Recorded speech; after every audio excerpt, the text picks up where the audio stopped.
మీరిద్దరూ మాట్లాడేది మీరు వినబోతున్నారు. చాలా గుట్లు బయటపడతాయేమో. ముందు చాలా ఇన్ఫార్మల్గా చెప్తున్నాను. నేను రాగానే అన్నాను ముందు ఈసారి వాళ్ళు ప్రజెంట్ చేసింది. సో నేను ఇంటికి వెళ్ళినప్పుడు ఇంటి ఆడపడుచు అని చెప్పి నాకు ఈసారి ఇస్తే నేను ఈ సారీయే కట్టుకుంటాను, పుస్తకం ఆవిష్కరణకి నేను ఈ సారీయే కట్టుకుంటానని చెప్పాను. So here I am. And ఇంకొక విషయం ఏంటంటే చిన్నప్పుడు అంటే స్కూల్లో చదువుతున్నప్పుడు టీ నగర్లో రామకృష్ణ స్ట్రీట్లో నా క్లాస్మేట్ ఆనంది అని ఉండేది. ఎదురిల్లు అల్లుగారి ఇల్లు. మేము అక్రాస్ ద రోడ్ పరిగెత్తుకుని వెళ్ళేది, అడ్మైర్ చేసేవాళ్ళం సిస్టర్స్ని. వాళ్ళు చక్కగా సారీ కట్టుకుంటుంటే మేము అప్పుడు ఇంకా స్కర్ట్ అండ్ బ్లౌజ్లో ఉన్నాం. సో మెల్లిగా హాఫ్ సారీ నుంచి సారీకి షిఫ్ట్ అవ్వడానికి ఆదుర్తా వాళ్ళని చూసి. సో ఎలా సారీ కట్టుకోవాలని నేర్చుకుంది కూడా వాళ్ళ దగ్గర నుంచి. సో అక్కడి నుంచి వచ్చిన క్లోజ్నెస్ ఇది. ఎక్కువగా కలవకపోయినా వేరే వేరే ఊర్లైనా స్టిల్ దట్ క్లోజ్నెస్ హార్ట్లో ఇంకా అలాగే ఉంది. So that continued. అండ్ ఒక ఇంట్రొడక్షన్ ఇవ్వాలి నేను, ఎందుకంటే సంజయ్ అన్నారు కదా మేము ఇంటికి వెళ్ళి పిలిచామని. బిఫోర్ దాట్ దానికి ముందే నేను ఫోన్ చేసి సురేఖకి ఫోన్ చేసి ఇలా అనుకుంటున్నాము, బుక్ ఉంది, అది చిరంజీవి అనే గారే దాన్ని రిలీజ్ చేయాలి అని అంటే అసలు ఇంకో థాట్ లేదు, ఆయన అడగలేదు, ఏమీ లేదు. అయ్యో అవునమ్మా తప్పకుండా చేస్తారు, అంతా ఆయనే చూసుకుంటారని గొప్ప చెప్పేసింది. అంటే అది కాదు, ఆయన్ని అడిగేసి అంటే నేను చూసుకుంటానులే అన్నీ అని చెప్పి పెట్టేశారనమాట. This is how it went. నేను ఇంటికి వెళ్ళి ఫార్మల్గా పిలవటం అదంతా తర్వాత. అప్పుడు నేను చూడలేదు. అంటే అవార్డు వచ్చిన తర్వాత, పద్మవిభూషణ్ వచ్చిన తర్వాత నేను చూడనే లేదు. నేను చూడాలి, నేరుగా వెళ్ళి ఇన్వైట్ చేయాలని చెప్పి మా ఆయన నేను ఇంటికి వెళ్ళి వాళ్ళని కలిసి ఇల్లంతా తిప్పి చూపించారనమాట. అంటే నాకు రెనోవేట్ చేసిన తర్వాత నేను చూడలేదు ఇల్లు. సో ఎంత చక్కగా నా చేయి పట్టుకుని ఒక తోడు పుట్టిన సిస్టర్ని ఎలా ట్రీట్ చేస్తారో అలా. నేను చిరంజీవి గారిని అన్నయ్య అని పిలుస్తాను, ఎందుకంటే ఈరోజు ఈ ఫంక్షన్ అంతా నేనేమన్నానంటే ఇంట్లో సింపుల్గా ఈ బుక్ని రిలీజ్ చేసేసి మీడియా వస్తే చాలు, ఇంకేం వద్దు నాకు, మీ చేతులతో బుక్ ఇవ్వాలి అంతే, ఇంకేం వద్దు నాకు అని చెప్పా. ఇమీడియట్గా ఆయన ఇలా ఆలోచించి ఎవరైనా పిలవాలి, ఎంత పెద్ద ఫంక్షన్ చేయాలని ఆలోచిస్తున్నాను. నేను అలా కాదు, చిన్నదిగా చేద్దాం అంటే అలాగే చేద్దాంలే అని చెప్పేసి ఈరోజు ఇట్స్ కమ్ టు దిస్. అమ్మకు ఒక పెద్ద కొడుకుంటే ఏం చేస్తారో అది చేస్తున్నారు ఇవాళ. నేను ఎప్పుడు అనుకుంటాను తమ్ముడిని, నువ్వు ముందు పుట్టి ఉండకూడదా అని చెప్పి. బికాజ్ మేమిద్దరు కొంచెం ఇన్నసెంట్గా ఉండిపోయాం. We did know how to handle things. అన్నీ చాలా యంగ్ ఏజ్లో జరిగిపోయినాయి. బట్ ఈరోజు ఒక పెద్ద కొడుకుగా ఉండి అమ్మకి ఇలా చేస్తున్నారంటే I don't know what to సే.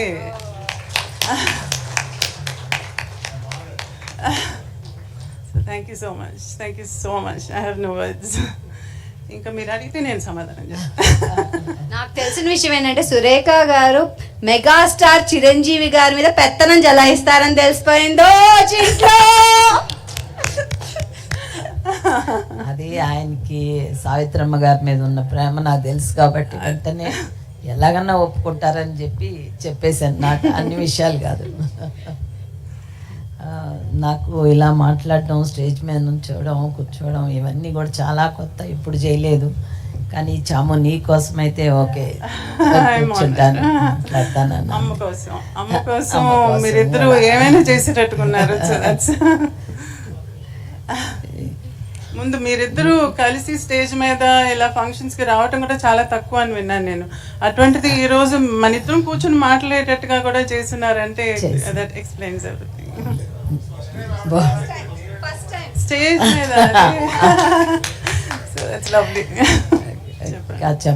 నువ్వు నేను చిన్నప్పటి నుంచి తెలిసిన మధ్యన ఒక ఫ్రెండ్ ద్వారా ఇద్దరం కలుసుకునేవాళ్ళం. సో మీ ఇంటికి వచ్చి తిరిగేంత చనువు అప్పుడు లేదు నాకు, కానీ అమ్మ గురించి చాలా తెలుసుకోవాలని ఉండేది.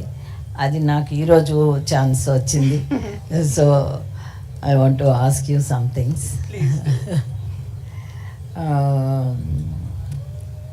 అమ్మతోటి చిన్నప్పుడు మీరు అమ్మ చాలా బిజీగా ఉండేవాళ్ళు. కాకపోయినా అమ్మమ్మ గురించి చాలా బయోపిక్స్ వచ్చినాయి, అమ్మ గురించి చాలా బుక్స్ వచ్చినాయి. కానీ మళ్ళీ మీకు ఈ బుక్ రాయాలని ఇప్పుడు రిలీజ్ చేయాలని ఎందుకు అనిపించింది? అమ్మ గురించి ఒక పెద్ద మూవీ కూడా రిలీజ్ అయ్యి పాపులర్ అయింది, మహానటి అని. ఈరోజు చిన్నపిల్లల దగ్గర నుంచి అమ్మ గురించి అంత అఫెక్షనేట్గా మాట్లాడుతున్నారంటే ఇట్స్ బికాస్ ఆఫ్ మహానటి. మహానటిలో అమ్మ చిన్నతనం, తను చేసిన సేవలు, తన ఒక కంప్లీషన్ లాగా తీస్తున్నారు, from the beginning to the end లాగా తీశారు. కానీ యాక్చువల్గా మీరందరూ మహానటి అని చెప్పి ఆ పేరు పెట్టింది ఎందుకని? బికాస్ ఆఫ్ హర్ యాక్టింగ్ ప్రొవెస్ కదా. అందుకని నాకు అనిపించింది అమ్మ ఫిల్మోగ్రఫీ లాగా ఒక బుక్ ఉండాలి, వేర్ తను చేసిన ఇంపార్టెంట్ ఫిల్మ్స్ అన్నీ ఒక రికార్డ్ లాగా ఉండాలి ఒక బుక్లో. అదైతే పర్మనెంట్గా ఉంటుంది. దాన్ని చదివితే ఒక్కొక్క ఫిలింలోనూ ఆ క్యారెక్టర్కి ఉండే ఇంపార్టెన్స్ ఏంటి, ఎందుకని మహానటి అయింది అనేది ఎక్స్ప్లెయిన్ చేసేటట్టుగా ఉండాలి. అండ్ ఊరికే చదవటం అందరు చదవరు, ఈరోజు మనకి విజువల్స్ కావాలి. అందుకని మంచి ఫోటో ఉంటే దాని పక్కన ఒక రైటప్ ఉంటే చదవటానికి ఇంట్రెస్టింగ్గా ఉంటుంది. దానికి the best person is Sanjay. ఎందుకంటే తన దగ్గర అన్ని ఫోటోగ్రాఫ్స్ అన్నీ ఉన్నాయి, తన దగ్గర చిన్నప్పటి నుంచి కలెక్ట్ చేసింది. సో నేను తన దగ్గరికి వెళ్ళి నాకు ఫోటో ఉండాలి, పక్కన మూవీ గురించి రైటప్ ఉండాలి, అలా నాకు ఒక బుక్ కావాలి. సో జనరేషన్స్కి, మా ఫ్యామిలీకి కానివ్వండి, లేకపోతే మీ అందరికీ కానివ్వండి, మీ ఫ్యామిలీస్కి కానివ్వండి, జనరేషన్కి ఒక రికార్డ్ లాగా ఉండాలి అమ్మ గురించి అని చెప్పి నేను ఆ బుక్ని రెడీ చేయాలనుకున్నాను. దిస్ ఇస్ నాట్ అబౌట్ చిన్నప్పుడు దాని గురించి ఎలా ఉన్నారు, పెళ్ళి గురించి, పిల్లల గురించి, తర్వాత ఏమైంది, ఇదంతా కాదు. దట్ బుక్ ఇస్ ప్యూర్లీ తన యాక్టింగ్ గురించి, మహానటిగా తన యాక్టింగ్ గురించి మాత్రమే ఆ బుక్లో ఉంటుంది. సో ఆ రీజన్తోనే నేను ఈ బుక్ చేయాలనుకున్నాను. Very good. మళ్ళీ ఇండస్ట్రీలో చాలామంది పెద్ద ఆర్టిస్టులు ఉన్నారు, డైరెక్టర్స్ ఉన్నారు. ఇంతమంది ఉండగా ఎందుకు ఈయన చిరంజీవి గారితోనే చేయించాలని అనిపించింది నీకు? మీకే తెలుసు రీజన్ ఏంటని చెప్పి. మీరు అడగకుండా కూడా నాకు ఓకే అన్నారు కదా. నేను ఫస్ట్ టైం ఇంటికి వచ్చినప్పుడు ఆయన డాన్స్లో కొంచెం కాళ్ళు ఇదయ్యి కర్ర పట్టుకుని హీ హ్యాడ్ ఇంజరీ. పైనుంచి నేను వచ్చానని తెలిసి ఆ కర్ర పట్టుకుని మెట్ల మీద నుంచి దిగొస్తున్నారు. అయ్యో ఏంటి కర్ర అని అంటే, వచ్చిన యాక్సిడెంట్ అయిందిలేమా, ఏం లేదులే అని అన్నారు. కిందకు వచ్చి పలకరించి కాఫీ తెప్పించి మాట్లాడుతూ అప్పుడు చెప్పారనమాట, నాకు పొద్దున్నే లేవంగానే అమ్మ మొహం కనపడాలమ్మా, నేను లేవంగానే బెడ్రూమ్లో అమ్మ ఫోటోని ముందు చూస్తాను అని చెప్పేసి, నేను అమ్ముతానో లేదో అని పైకి వెళ్ళి ఆ ఫోటో తీసుకుని వచ్చి మరీ నాకు చూపించారు. So who does that? See genuineness అంటే your thought, word and deed should be the same. మనం మనసులో ఒకటి అనుకునేది, మాటలో ఒకటి చెప్పేది, చేసేది ఒకటి. చాలామంది అలా చేస్తారు. ఊరికే నోటుతో ఆవు అని మాట్లాడటం ఒకటి, లేకపోతే ఏదో ఒకటి చేసేది పెద్ద పేరు తెచ్చుకునేది. అలా కాకుండా ఫర్ హిమ్, చిరంజీవి గారికి ఏంటంటే ఆయన థాట్, వర్డ్, డీడ్ మూడు ఒకటే. ఆ జెన్యున్నెస్ని ఇట్ టచ్ మై హార్ట్. అందుకనే నేను ఆయన తప్ప ఇంకెవరు ఈ బుక్ని రిలీజ్ చేయకూడదు, ఆయనే చేయాలి అని చెప్పి పట్టుబట్టి నేను డైరెక్ట్గా ఆయన అడిగాను అనమాట. So that's the reason. And ఈరోజు చూడండి, ఐ సెడ్ ఇంట్లో రిలీజ్ చేయండి, మీడియాని పిలుద్దాం చాలనంటే, జస్ట్ లుక్ ఎట్ దిస్. ఇంకా కొంచెం పర్సనల్ విషయాలకు వస్తే, మేము మా చిన్నప్పుడు మా నాన్నగారు చాలా బిజీగా ఉండేవాళ్ళు, చాలా మిస్ అయ్యేవాళ్ళం. కానీ అమ్మ మాతో ఉండడం వల్ల మేము మిస్ అయ్యేదాన్ని కొంచెం తగ్గింది. అమ్మ అన్నీ చూసుకునేది కాబట్టి. కానీ మీ విషయంలో అమ్మ నాన్నగారు ఇద్దరు కూడా చాలా బిజీ కదా, మీరు ఎంత మిస్ అయ్యి ఉంటారు? అమ్మతో టైం అసలు స్పెండ్ చేయడానికి వీలుండేదా కాదా ఏంటి అని? చాలా మిస్ చేసామండి యాక్చువల్గా. I did miss. ఎందుకంటే నేను స్కూల్కి వెళ్ళేటప్పుడు స్కూల్లో వచ్చి పేరెంట్ టీచర్స్ మీటింగ్ ఉంటుంది. ఆ పేరెంట్ టీచర్స్ మీటింగ్కి అంతా అందరూ పేరెంట్స్ వస్తారు, కానీ నాకు పేరెంట్స్ రారు. ఎందుకంటే వస్తే జనం వచ్చేస్తారు. She can come. అది నాకు అప్పుడు అర్థమయ్యేది కాదు. అందరికి వస్తారు, నాకు రారు అని అనిపించేది. తర్వాత ఎవరైనా ఇంటికి వెళ్తే అమ్మ వచ్చి తలదువి జడలేయటం ఇవన్నీ చూస్తున్నప్పుడు నాకు అమ్మ నాకు జడేయట్లేదు రోజు నాకు స్కూల్కి వెళ్ళేటప్పుడు అని అనుకునేదాన్ని. నాకు నర్స్ ఉండేది, తను చేసేది, లేకపోతే అమ్మమ్మ చేసేది. నేను స్కూల్ నుంచి ఇంటికి వచ్చినప్పుడు నాకు టిఫిన్ పెట్టడం కానీ అవన్నీ మా అమ్మ ఉండేది కాదు. కానీ నైట్ నేను పడుకున్నప్పుడు అమ్మమ్మ దగ్గర పడుకునేదాన్ని. పొద్దున్న లేచి చూస్తే అమ్మ నాన్న మధ్యన ఉండేదాన్ని. అంటే అమ్మ షూటింగ్ ఫినిష్ చేసి వచ్చిన తర్వాత నన్ను ఎత్తుకొని పోయి తన రూమ్లో పెట్టుకునేదన్నమాట. సో నేను పొద్దున్న లేచినప్పుడు so she was also missing me. అవన్నీ నాకు అప్పుడు తెలియదు, కానీ తర్వాత వెన్ యూ గ్రో అప్ ఇవన్నీ థింక్ చేసినప్పుడు ఎంత she was trying to work for us. మా కోసంగా అంత చేసింది, మా కోసంగా అంత ఆస్తులు కూడా చేసింది. అంటే ఆస్తి చెయ్యాలని యాక్టింగ్ కాదు, తన యాక్టింగ్ వల్ల ఆస్తులు ఏర్పడినాయి. సో అలా చేసి బయట వాళ్ళకి ఇవ్వగా కూడా again she was able to keep a lot. మాకు కూడా పెట్టడానికి they was enough. And time అంటారా, క్వాలిటీ టైం. రోజు అందరిలాగా నాకు రోజు స్నానం చేయించడం, స్కూల్కి తీసుకెళ్ళడం, దింపటం, ఆనంద్ దగ్గర కూర్చోవటం లాంటి చేసేది కాదు. కానీ సండే అయితే ఇంతకుముందు సఫాయా థియేటర్లో కార్టూన్స్ వేసేవాళ్ళు. So we have a connection they. Cartoons అంటే ఇష్టం నాకు. సో అక్కడ ఈ Tom and Jerry, Richie rich, dot ఇట్లాంటివన్నీ వచ్చేది. చాలా ఫెయిరీ టైల్స్ అంతా వేసేవాళ్ళు. ఎవ్రీ సండే ఉండేది. దానికి పనిమాల నన్ను సండే, అది అంటే ఎవ్రీ సండే కాదు, maybe once or twice in a month ఉండేది.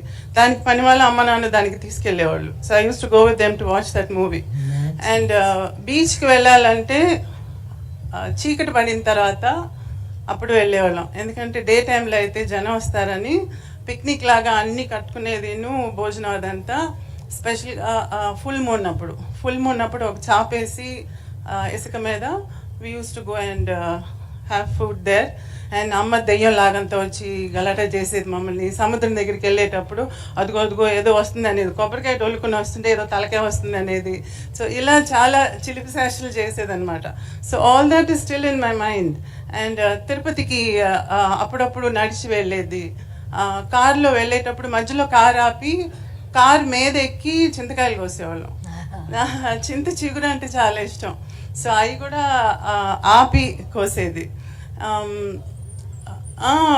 తర్వాత వెళ్ళేటప్పుడు ఎక్కడైనా కారులో వెళ్ళేటప్పుడు వేరుశనగకాయలు అవన్నీ పండే ప్లేసు, చెరుకు అంతా ఉంటే అక్కడ ఆపి అవి పీకేది. అక్కడికి వెళ్ళి అక్కడ తోట మనిషి ఎవరో అనుకుని నడుస్తా వస్తుంటే కూడా అమ్మ వచ్చి దాంకుని వచ్చేసేది. తర్వాత అమ్మని తెలిసింది, అమ్మ అడిగితేనే ఇచ్చేదాన్ని, ఇచ్చుంటాం కదా, నువ్వు ఎందుకు అలా తీయటం అంటే దానిలో రుచి లేదు అని అనలేదు.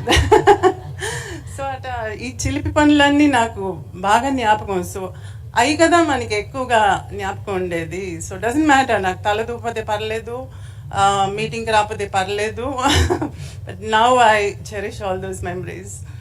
సో అమ్మ మంచి కుక్ అని కూడా విన్నాము. మీకు ఇష్టమైన అన్ని చేసి పెట్టేవాళ్ళ, మీరు ఎంజాయ్ చేసేవాళ్ళ?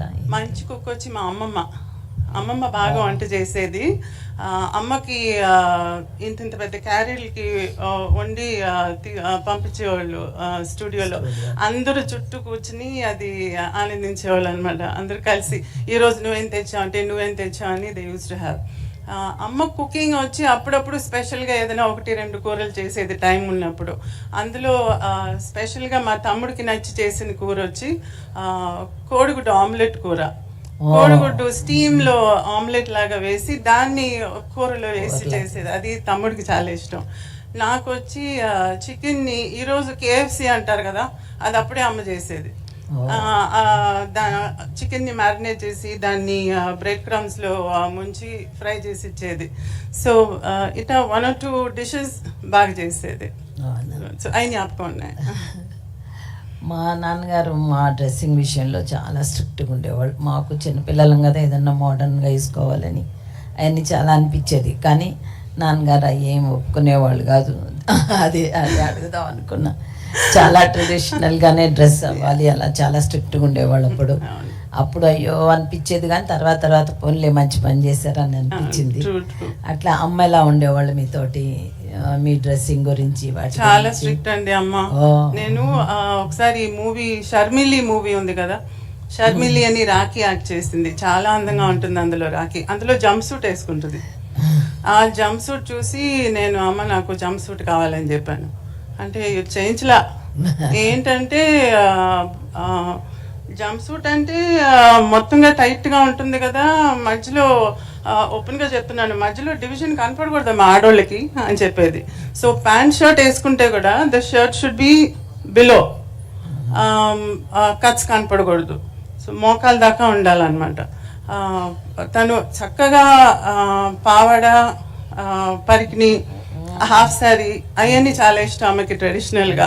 సో అవి ఎక్కువగా నాకు అలవాటు చేసింది. సారీస్ అలవాటు చేసింది. సారీ డిజైన్ చేసేది. అమ్మ సారీస్ కూడా చాలా ఉండేవి కదా, ఆ సారీస్ని కూడా మళ్ళీ తిరిగి నాకు హాఫ్ శారీకి, స్కర్ట్స్కి అంతా కుట్టించేది. సో ఆ ట్రెడిషనల్లీ తనకి బాగా ఇష్టం. ప్యాంట్ షర్ట్ అంతా పెద్దగా లేదు, కానీ నేను కొంచెం మా నాన్న దగ్గరికి వెళ్ళి కొంచెం అలా అడిగి ఓనటు కొనుక్కునేదాన్ని ఆశకి. చిన్న అప్రూవల్ లేదు. అంతే అన్నమాట. మళ్ళీ ఎవరైనా పిల్లలు కుక్క పిల్లల్ని, పిల్లి పిల్లల్ని ఏమన్నా అడుగుతారు, నువ్వేమో పాములంటే ఇష్టం అని చెప్పేదన్నమాట. దానికి అమ్మ నీకు పాములంటే ఎంత ఇష్టమో తెలుసుకొని రోజు పాములోని ఇంటికి పిలిపించి ఆ పాము పిలిపించి నీకు చూపించేవాళ్ళంట. నిజమేనా? అవును. అది ఏమైందంటే నీ మీద ఎంత ప్రేమ, నీకు ఏది కావాలంటే చెయ్యాలని అమ్మకి. నాకు ఇంతకుముందు ఇళ్ళకి వచ్చేవాళ్ళు, మీ అందరికీ కొంతమందికి తెలిసి ఉంటుంది, ఇళ్ళకి మ్యాజిక్ షో చేసుకుంటూ వచ్చేవాళ్ళు. పావుని మెడ మీద తగిలించుకుని బుట్ట అంతా తీసుకుని వచ్చి ఇంట్లో మ్యాజిక్ చేసేవాళ్ళు. దాన్ని ఏమంటారు, కీరి పుల్లని ఏమంటారు, సారీ మై తెలుగు, మంగూస్ను పాము తీసుకుని వచ్చి దాన్ని ఫైట్ చేయటం అంతా చూపించేవారు. ఒక చిన్న పిల్లని తీసుకుని వచ్చేవాడు, ఆ పిల్లని బుట్ట లోపలేసి కాసేపటికి బుట్ట తీస్తే ఆ పిల్ల ఉండేది కాదు. ఈ మ్యాజిక్ అంతా మా ముందు చేసేవాళ్ళు అనమాట ఇంటికి వచ్చి. అప్పుడు అమ్మ వాళ్ళకి ఏదైనా డబ్బులు ఇచ్చేది. అందులో నాకు అట్రాక్ట్ అయ్యేది ఏంటంటే పాము. ఆ పాము అలా పోయేది, దాన్ని తీసి మెడ మీద వేసుకునేది, అటు పెట్టేది, మాయం చేసేది, అంతా చేస్తుంటే నేను తాకొచ్చా పావుని అని అడిగా. తాకొచ్చు, అది పర్వాలేదు అన్నారు. దాంతో ఆడుకుంటూ దాన్ని మెడ మీద వేసుకుంటూ అవన్నీ ఆడుకుంటూ ఉంటాం చూసి రేపు కూడా వస్తావా అని అడిగా. అలా ఊరికూరికే వాళ్ళని పిలుస్తుంటే అమ్ముండి సరే నువ్వు వారానికి ఒకసారి వీకెండ్లో వచ్చి కాసేపు మ్యాజిక్ చేసి పాపకి ఆడిచ్చేసేళ్ళు అని చెప్పి అన్నారనమాట. సో అలా పాముతో ఆగలేదు. మేము కొడైకెనాల్కి వెళ్ళినప్పుడు అక్కడ పుదుకోట రాజా అని ఉన్నారు. ఆయన వేటకి వెళ్ళి పులినంత వేటాడి వచ్చాడు. వేటాడి వచ్చినప్పుడు ఒక పులి పిల్లలు ఒక 4-5 ఉన్ని ఇంటికి తీసుకెళ్ళి పులి పిల్లలు చూస్తావా అని చెప్పి అమ్మని నన్ను తీసుకెళ్ళి చూపిస్తే అందులో 2 పిల్లల్ని తీసుకుని మేము చెన్నైకి వచ్చేసాం. ఇంట్లో పెంచుకుంటాం అని చెప్పి. ఒక 2 వీక్స్ ఉండింది మా దగ్గర. మేము బాగా ఆడుకున్నాం పులి పిల్లలతో. దాని తర్వాత నాన్న షూటింగ్ నుంచి తిరిగి వచ్చి తిరిగి పంపించేశారు. అయ్యేం అలాగే ఉంటాయి అనుకుంటున్నారా, పెద్ద అవుతాయని. కాదు, మేము పెంచి దాన్ని పెట్ చేసి డాగిలాగా చేసేస్తామంటే నథింగ్ డూయింగ్ అని పంపించేసి నేను ఫోన్ చేయకుండా ఒక వారం ఉండి. సో అలా తర్వాత యానిమల్స్ అంటే చాలా ఇష్టం అమ్మకి. కుందేలు ఉండేది ఇంట్లో, నెమలు ఉండేది, అండ్ దెన్ చాలా యానిమల్స్ ఉండేవి. కుక్కలు అయితే అసలు లెక్కేలేదు, పిల్లులు లెక్కేలేదు, పక్షులు ఉండేవి, ఫిష్ ఉండేది, ఫిష్ పాండ్స్ అన్నీ ఉండేవి. సో చిన్న జూ ఉండేది ఇంట్లో. ఇంకొక మాట, ఇంట్లో ఇంతమంది అమ్మ నాన్న ఆర్టిస్టులు, అక్క రేఖ కూడా ఆర్టిస్టు, ఇంతమంది ఉండగా నీకు ఇప్పుడు యాక్ట్ చేయాలని అనిపించలేదా? అసలు అమ్మని అడిగావా? నీకే ఆ కోరిక ఏమన్నా? ఎందుకనో అనిపించలేదు. నాకు హౌస్ వైఫ్గా ఉండాలని ఉండేది. నేను స్కూల్లో కూడా అందరూ టీచర్స్ వచ్చి నువ్వేమవుతావు అంటే ఒకళ్ళు నేను డాక్టర్ అంటే, ఇంజనీర్ అంటే, నర్స్ అంటే, ఎయిర్ హోస్టెస్ అంటే అలా చెప్పేవాళ్ళు. కానీ నాకు హౌస్ వైఫ్గా ఉండాలని ఉండేది. ఎందుకంటే నాకు ఇల్లు చూసుకోవటం, పిల్లల్ని పెంచడం, ఇదంతా మేబీ బికాజ్ నేను ఆ పార్ట్ అమ్మ దగ్గర కొంచెం మిస్ చేశాను కదా. అందుకని నేను వచ్చి నా పిల్లలకి అలా ఉండాలి అని అనిపించేది నాకు. సో ఐ డిసైడెడ్ అప్పుడే ఐఎమ్ హౌస్ వైఫ్. అండ్ ఈరోజు హౌస్ వైఫ్ అని చెప్పకూడదు, హోమ్ మేకర్ అని చెప్పాలి. అదేంటి, అదేదో ఇంటీరియర్ డెకరేటర్ లాగా హౌస్ వైఫ్ ఏనండి అది. House wife is a house wife అంతే, హోమ్ మేకర్ అంతా ఏం కాదు. సో ఆ వైఫ్గా ఉండటానికి యూ షుడ్ ఫీల్ ప్రౌడ్, దానిలో తప్పేం లేదు. So if anybody is a house wife, please say you're a housewife. Don't say I'm just a housewife. She's taking No. great job. I'm a housewife. You're the queen of the house. Yes. So, yeah. అదే నేను ఇంకా లాస్ట్లో అడుగుదాం అనుకున్నాను కానీ నువ్వు ముందే చెప్పేశావు. 18 ఏళ్ళకే నీకు పెళ్లి చేశారని. అప్పుడు అందరం అయ్యో 18 ఏళ్ళకే చేసేస్తున్నారు అలా అనుకునేవాళ్ళము. నీ దగ్గర నుంచి ఏమన్నా అమ్మతోటి ఏమన్నా రెసిస్టెన్స్ ఉండేదా? కానీ అమ్మ చెప్పినట్టు 18 కాదండి, 16. 16 ఏళ్ళప్పుడు అమ్మకి హెల్త్ అంత బాగుండలేదు. సో అమ్మ ఫెల్ట్ లిటిల్ రెస్పాన్సిబుల్, పిల్లల్ని సెటిల్ చేయాలని. తమ్ముడు చాలా చిన్నోడు, సో నన్ను ముందు సెటిల్ చేస్తే ఆటోమేటిక్గా తమ్ముడిని కూడా చూసుకుంటాను అని చెప్పి మా మావయ్య కొడుకు, అంటే మాకు అత్త కొడుకు, how do I say, we are third cousins అనమాట. మా ఆయన గోవిందరావు, సో ఆయనకిచ్చి నన్ను పెళ్లి చేసుకుంటే ఆయన నన్ను చక్కగా చూసుకుంటారు, ఫ్యామిలీలో ఉండే ఆయన అని తొందరగా పెళ్లి చేసింది. I like him. I mean ఆయన చాలా ప్రొటెక్టివ్గా ఉండేవారు, వస్తూ పోతూ ఉండేవారు. నేనంటే చాలా ప్రొటెక్టివ్గా ఉండేవారు. అందుకని పెళ్లి చేసుకుంటే ఆయనతో ఉండొచ్చు. నాకు ఆ టైంలో ఇది లేదు కదా, పెళ్లి చేసుకుంటే హాయ్ స్కూల్కి పోవక్కర్లేదు, హోంవర్క్ లేదు, చదవక్కర్లేదు, ఎగ్జామ్ పని లేదు, జాలీగా ఉండొచ్చు పెళ్లి చేసుకుని అని చెప్పేసి అనుకున్నాను అనమాట. కానీ పెళ్లి చేసుకుని పిల్లలు కానీ took care of the child. 2 years తర్వాత మా నాన్న వచ్చి చెవు తిప్పి కాలేజ్కి వెళ్ళు చదువు అని చెప్తే అప్పుడు మళ్ళీ చదవటం మొదలుపెట్టాను. So after my child was Born నేను డిగ్రీ ఫినిష్ చేశాను. అమ్మ చనిపోయేటప్పటికి 45-46 years అనుకుంటా. అంత ఎర్లీ ఏజ్లోనే అమ్మని మిస్ అవ్వడం నీకు మెంటల్గా ఎట్లా అనిపించింది? నాన్నగారితో నీ రిలేషన్షిప్ ఎట్లా ఉండేది ఆ తర్వాత? చాలా హారబుల్ అండి, ఎందుకంటే అమ్మ కోమాలో పోయినప్పుడు I was doing my BA final year exam. Last ఎగ్జామ్కి ముందు ఒక 3 days గ్యాప్ ఉన్నప్పుడు నాకు ఇలా కోమాలో పోయినట్టుగా తెలిసిందనమాట. సో ఆ టైంలో నేను వెళ్ళి అమ్మని చూసి తిరిగి వచ్చి, దాని తర్వాత 19 months going to the hospital and coming, అది వెళ్తూ వస్తూ అమ్మని చూడటం, అది that I don't even want to think about it. అది అసలు తుడిపేద్దాం. సో దాని తర్వాత కానీ తమ్ముడిని చూసుకోవటం, అది నాన్న టుక్ అప్ ద రెస్పాన్సిబిలిటీ. నాన్న తమ్ముడిని చూసుకుని తన్ని ఇంజనీర్ చేసి పైకి తీసుకొచ్చారు. So that way I was happy. నేను ఇంటికి వెళ్తూ వస్తూ ఉండేదాన్ని, తమ్ముడు వస్తూ ఉండేవాడు. ఈరోజు తమ్ముడు బాగా సెటిల్ అయ్యి యుఎస్లో శానోజేలో ఉన్నాడు, నేను హ్యాపీగా సెటిల్ అయి ఉన్నాను. అండ్ అదర్ థింగ్, చాలామంది ఏమనుకుంటారంటే ఆవిడ అన్నీ పోగొట్టేసింది, ఏమీ లేదు, పిల్లల్ని ఏం లేకుండా చేసింది అని అంటుంది. నో, అదంతా నిజం కాదు. ఎందుకంటే అమ్మ దగ్గర ఇంత ఉండేది కాబట్టి she was able to give this much, but still this much is there for us. So తను సంపాదించిన దానిలో పోగొట్టింది, ఏమార్చి తీసుకున్న వాళ్ళు అంత పోగా కూడా still there is enough to keep both of us happy.